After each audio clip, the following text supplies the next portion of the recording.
In one of the strangest co-main events that you're going to get in 2019, the California Kid, UFC Hall of Famer, making his return, taking on Ricky Simon. Is he a kid at the age of 40, though? He is no longer a kid, and he's been off since December of 2016, fighting in basically the hometown of the man in Sacramento, taking on Ricky Simon, a guy from the Pacific Northwest who is just stunned just about everybody he's fought so far in the UFC. Now, for Urijah Faber, we haven't seen him compete since he lost a grappling match to a 17-year-old in Nicky Ryan. He's going to be taking on Ricky Simon, a guy who's super, super dynamic. 5 wins by knockout, 2 by submission, 8 decisions, but who gives a damn about the decisions? The guy's a ton of fun to watch. You look at even his last 3 fights, Merab Dvalishvili, after that Montel Jackson, and then Ronnie Yahya, a guy who I'm very high on. And then Urijah Faber, a guy who's been in some wars. I mean, WEC champ. He did a lot of great things for the sport. Of course, he's in the Hall of Fame, but man, this to me isn't a tough one. Yeah, the fact that you're speaking in past tense really tells you a lot about Urijah Faber. He's one of those guys who you always hear about the great things he did, but you never really see them for yourself. His last 2 wins are over Frankie Saenz and Brad Pickett,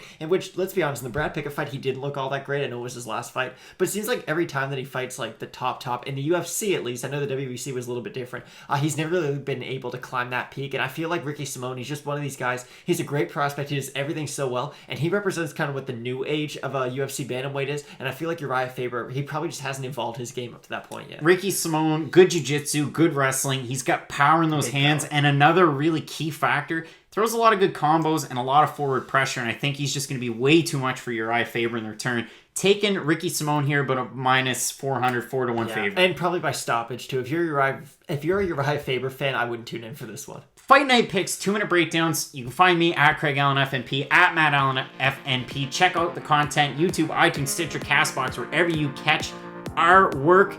Looking forward to the fights, UFC Sacramento, Saturday night.